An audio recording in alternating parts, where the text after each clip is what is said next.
There are always consequences for cheating. His name was Carl Montefiore. He was a tall, bony guy, handsome I guess, with a smug look. Even if he hadn't made love to my wife, I probably would have wanted to beat the crap out of him. But at that moment his look wasn't smug, it was dazed. When I walked into his office, he thought he was meeting a potential client for his software firm, not coming face to face with a cuckolded husband. He stood up to greet me with a welcoming smile, and I could see that he didn't even remember my face, even though we had met several times. "Good morning, Mr. Reagan, isn't it? Nice to meet you, please have a seat." His handshake was firm and confident, the sign of an experienced salesman. I sat down, stared at him coldly for a few moments and then said, "Actually, I'm not Reagan, Carl, but Proctor." "David Proctor is Lauren's husband?" "Lauren Proctor from your HR department. The one you've been having sex with for a couple months now?" His face became very tense, and he just stared at me without saying anything. I pulled a stack of photos out of an envelope and threw them in front of him. "That's you with her at the Best Western Kenwood Inn on Montgomery Road. Room 128, right behind you. You seem to like the same room every time." Silence again. "Who pays for the room, Carl, you or my lovely wife?" I knew the answer, but I wanted to see what he would say. "I pay," he finally said, looking past me at the far wall. "I have an arrangement with the manager. We do their bookkeeping and book the rooms." There was silence again. I was in no hurry. Of course I was angry. Damn angry. But I'd been in this state for almost 5 weeks now, so there was no rush. "Okay," he finally said, "so what do you want?" He suddenly looked older, like his energy was gone. "What do you want from me?"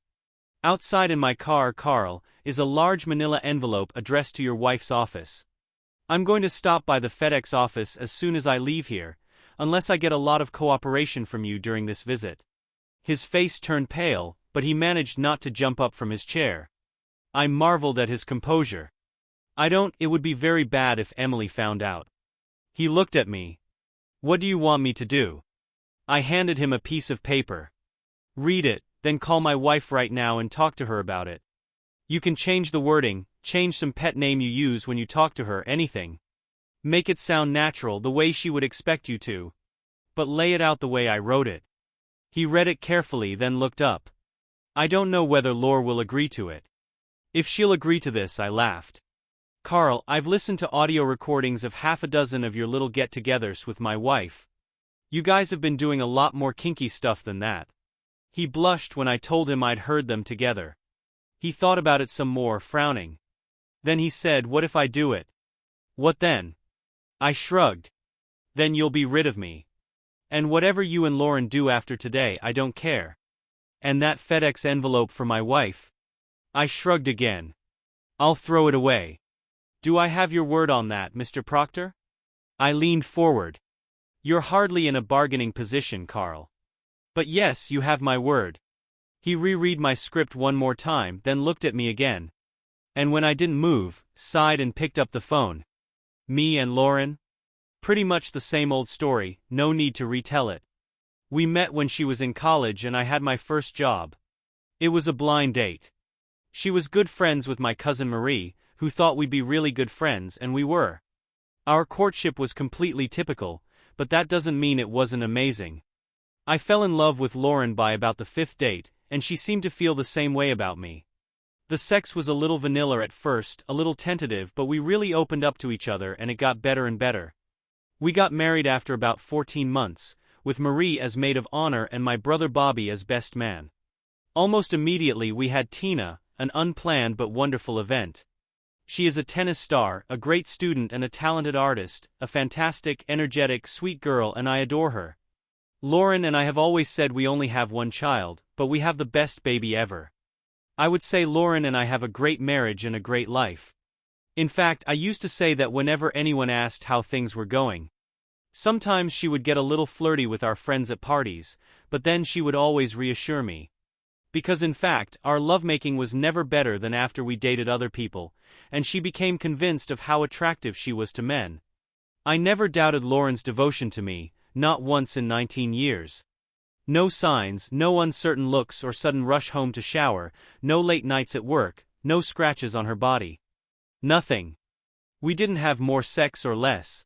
Sex didn't get better or worse. I would never know. Looking back, I think Lauren was a little happier that spring, a little livelier and more fun. But there wasn't much of that, and I never would have noticed if I hadn't found out about her affair. It was Tina who found out about it. It was one of the worst things to happen, although bad, everything was bad. On a Saturday afternoon in early April of her senior year, I was helping my brother move furniture, and Tina was supposed to leave for a day at a tennis tournament. But the courts flooded due to a downpour the day before, and the tournament was cancelled. Tina's teammate Avery dropped her off at her house around 11 a.m., hours before she was supposed to go home. Tina dropped her bag, pulled a Diet Coke out of the fridge, and reached for the phone to call her friend about the party that was to be held that evening. She pressed the speaker button, not realizing her mom was on the phone, and heard a male voice say, "I want to make love to you again." Stunned, Tina quickly disconnected the phone. After a minute or two, she quietly crept down the hallway and peeked into the bedroom. Lauren was lying on the bed, wearing only her panties. Tina heard her speak, "Yeah, baby, I can't wait either. Can we do it this week on Monday, or do I have to wait until Wednesday to get that sex?" Backing away from the door, Tina disappeared into the kitchen, grabbed her tennis bag and walked out of the house. She walked to the playground of a nearby elementary school, and sat there crying for 2 hours. Then she picked herself up, wiped her face and walked back home. I didn't hear anything about it for almost 2 weeks. All I knew was that Tina was withdrawn, sullen. Like a typical teenager, I guess, except she was always so sunny and cheerful. I asked Lauren if anything was going on with her, and she was as puzzled as I was. When Tina finally broke down and told me, it was on the way back from sectionals. She had played much worse than usual and lost to a girl from Laughlin High School who she had beaten 4 times in the last 2 years, and I realized she was out of it. So I stopped by Starbucks, bought each of us something at the coffee shop, and parked the car in the large parking lot of a nearby Walmart. Then I said, "Baby, tell me what's going on." She shrugged, "Nothing, I didn't play well, that's all." I reached out and touched her shoulder. "Tina, you know I don't care.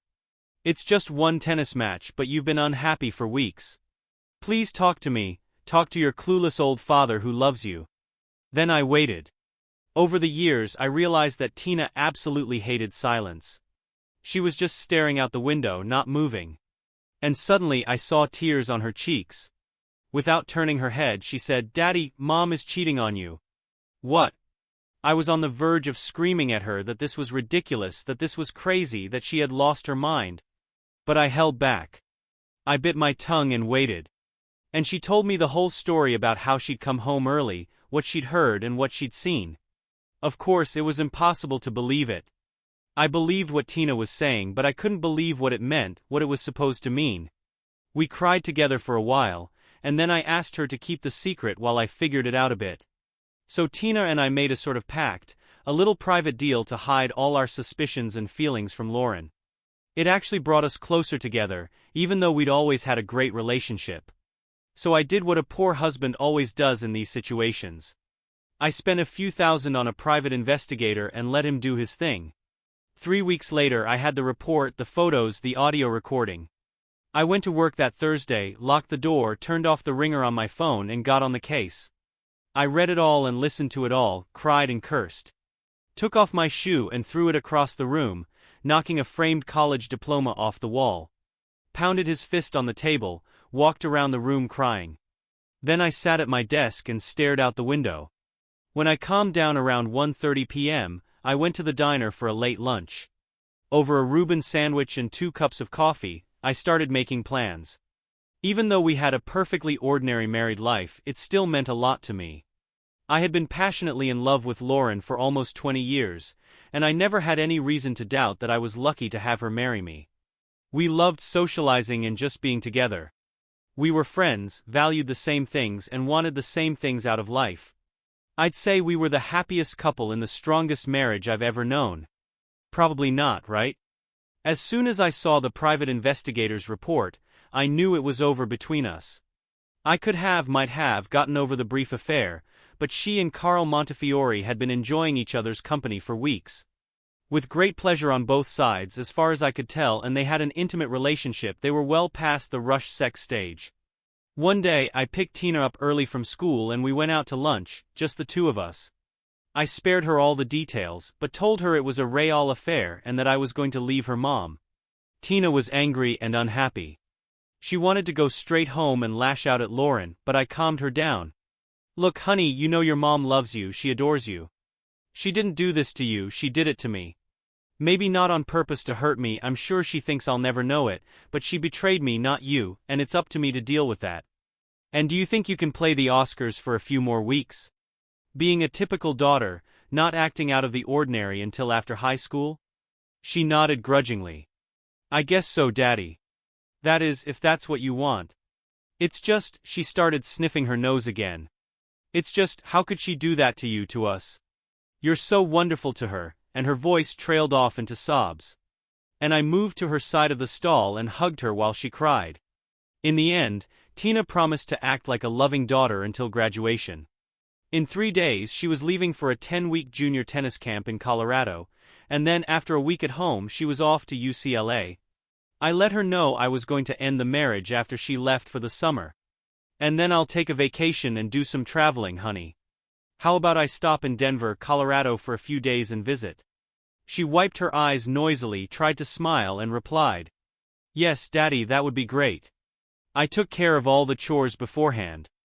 I found an apartment, arranged for credit cards and a checking account, and took time off work to fly to the West Coast. I was going to visit my college roommate in San Francisco for a few days, then rent a car, drive through the Rocky Mountains, hang out with Tina in Colorado for a while, and then fly home. Once Lauren left for work that morning, I waited for the movers to pick up my piece of furniture and move it to the new apartment, along with my clothes, computer, and the rest of my stuff. Then I went to meet Carl Montefiore. I've told you about this before, had lunch, and dropped the envelope for Mrs. Montefiore in the FedEx box outside the courthouse. What, did you think I was gonna keep my word to that asshole after he had sex with my wife for weeks?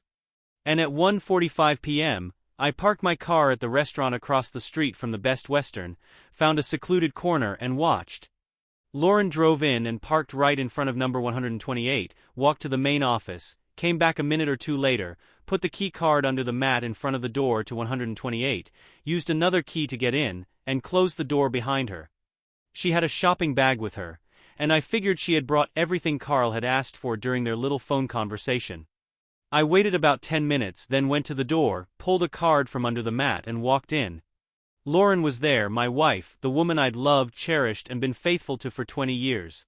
She was lying on the bed, dressed in a very sexy black teddy and nothing else. And she was wearing a sleep mask, she couldn't see anything. I saw her tense up when I heard the room door open and close. Carl, God, you scared me, kid. I was just lying here and I whispered. I walked over to the bed and leaned over to whisper in her ear. You're a good little cheater, aren't you? My little peach.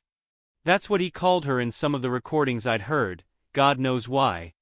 I applied some of Carl's cologne so she had no reason not to think I was her lover.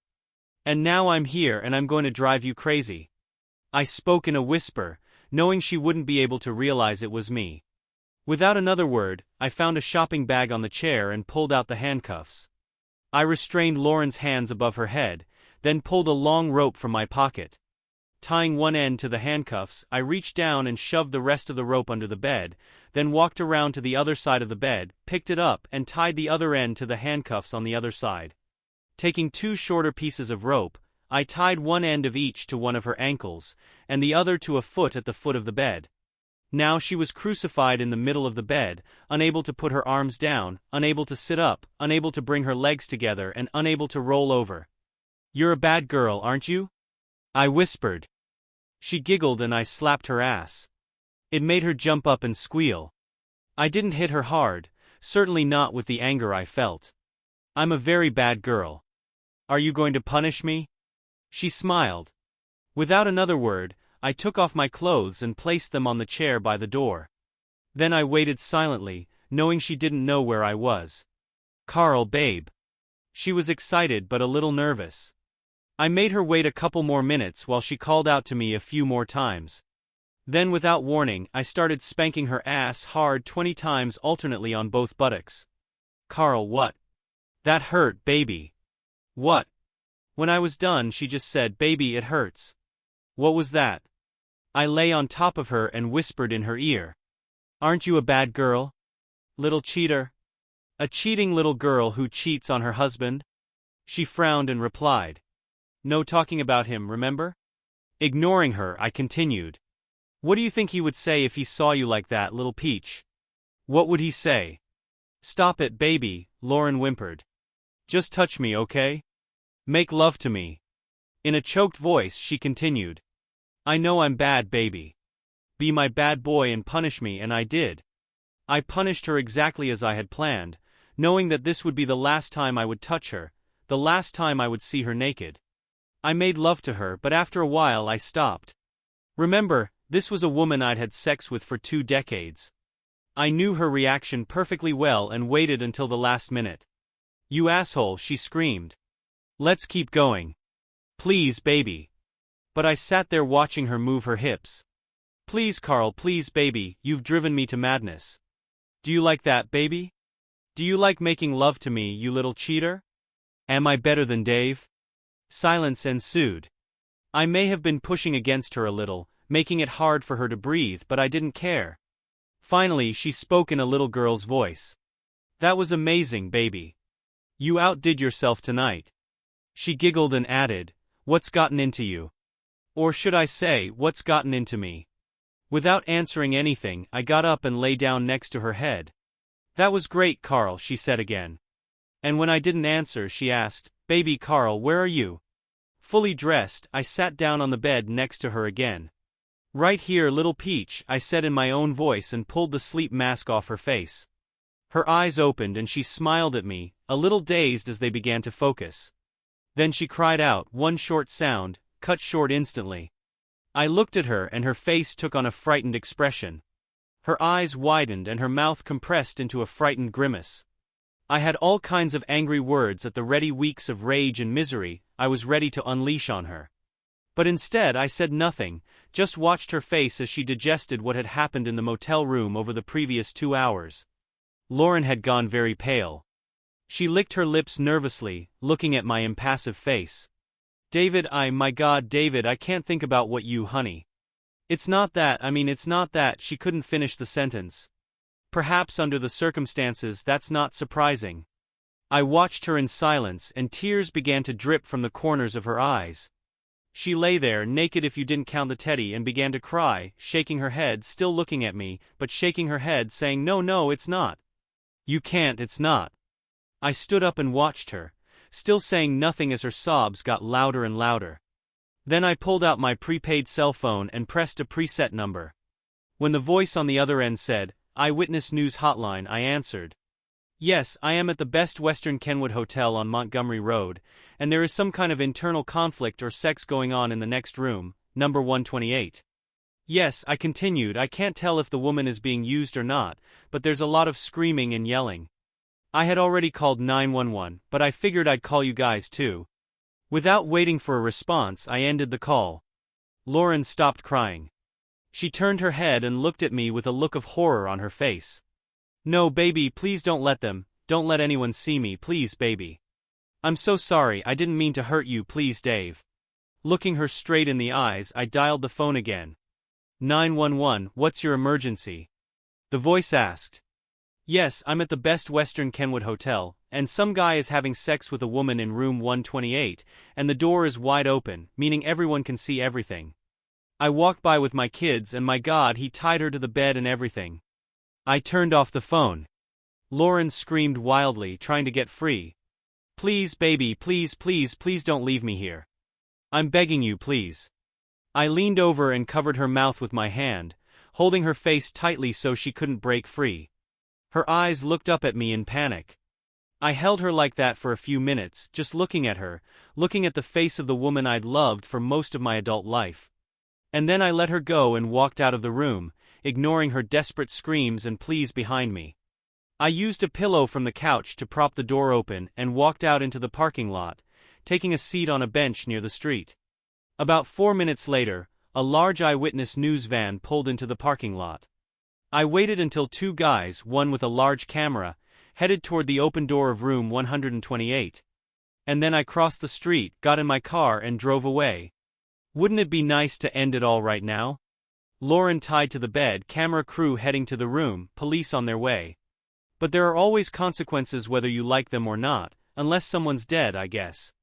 Then there are no consequences, at least for him. It was a Saturday in mid-September, and I was driving back to the house that Lauren, Tina, and I had once lived in together. Only now I was living in an apartment downtown.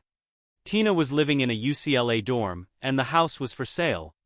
Lauren couldn't pay the mortgage on her own.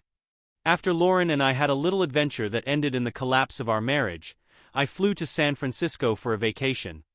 I saw my brother, drove through the Rocky Mountains and had a great time with my daughter. Then I came home and started building a new life, the life of a single guy. I had a lawyer start divorce proceedings and avoided any contact with Lauren, except for a text message saying I was giving her until November 1st to buy my half of the house. After that I was going to sell it. She called and texted me for weeks, but I didn't respond. I had nothing to say to her and nothing I wanted to hear. My friend has been following the press coverage of my little escapade. There were a couple articles about it in the local paper. No photos, alas. And 3 days of stories on the local channel, Eyewitness News at 11 hours. They shot a bit of material that could be used. The camera zooms in on the open motel door, then partially captures the bound woman on the bed. Unfortunately, Lauren's face wasn't seen, and the news station didn't name any names, no doubt to avoid a lawsuit. That's fine. But Mrs. Montefiore, as they say, was in the process of outing her husband, and she made enough noise in the company to get Lauren fired. Word had spread among our friends about who the unnamed lady from that crazy motel room story was, and that suited me just fine. Lauren had to take an administrative job 20 miles from home at a lower salary. I knew she couldn't keep the house. And from what Tina told me, she was miserable and apologized all week when Tina came back and then left for college again. Tina was still so angry that she barely spoke to her mother. I pulled into the driveway, parked, and walked into the house. Lauren had agreed to sign the divorce papers and power of attorney for the house if I came over to talk to her. She was sitting at the kitchen table with a cup of coffee and looked at me when I walked in. "Hi, David," she said quietly. Lauren, she looked older and a little smaller. She hadn't been sleeping well and probably hadn't been eating too well. My heart didn't overflow with sympathy. "Would you like some coffee?" "No thanks." I poured myself a glass of water and sat down. She gestured to the counter and said, "All the papers are here, I signed them. How long do I have before I have to look for a place to live?" "Probably at least 2 or 3 months. Even if it sells instantly, people usually need a couple months to close the deal, I'll let you know." There was a silence. "I know we're done," she said suddenly. "I've been thinking about it for a long time, as you can probably imagine. I've been thinking, besides asking myself why I was such a fool, thinking about how I would feel if the situation was reversed, if you were having an affair behind my back. And I couldn't even imagine accepting you back under any circumstances. The feeling of betrayal, the shock and humiliation, the anger at being cheated on, lied to, and treated with such contempt." She looked at me with an unhappy but dry look. "I'm just trying to say that I understand, David, or at least I sort of understand. I won't claim to know what it's like for you. If there was any way at all, I don't know. Find a way to give me another chance. I would do anything, give you all my devotion and love to undo what I've done. But I don't think that's possible." Her eyes darted upward to look at my face. But all she could see, there was a blank stare. So what I really wanted to say was that I'm sorry. I'm sorry for cheating on you. I'm sorry for acting like a cheater. I'm sorry for not respecting all the love, loyalty, and support you've given me since the day we met. I'm sure my apology means nothing to you, but you deserve it. And I wanted to give it to you anyway." She looked at me, no doubt hoping I would say something even slightly comforting, but I didn't. I just looked at her, no nod, no aha, just stared. "Did Tina tell you how we found out?" She nodded, her face tense with pain. "I asked her several times and she finally told me. I feel so awful about it. If anything, David, it was never about humiliating you or hurting you. I know I was an idiot to think I could keep it a secret, but that's what I was trying to do. At least we thought we were being very careful." She started to tell me about how it all started, and I raised my hand. I don't want to hear it. I don't care how it started. I don't care why you did it, how long it lasted, and all that. You wanted to tell me you were sorry. Fine, you did. Anything else? I knew I was being a heartless asshole, and it was a little surprising that I could pull it off so easily. She was hurting, and I found I wasn't the least bit interested in comforting her or even being decent to her. She committed a crime, get jail time. She destroyed my marriage, shattered my happy life into a million pieces. While I waited, a tear rolled down her cheek. No, David, I don't think there's anything else left. Without another word, I took the signed papers, turned, and walked out of the house. The end. Subscribe to my channel. Thank you.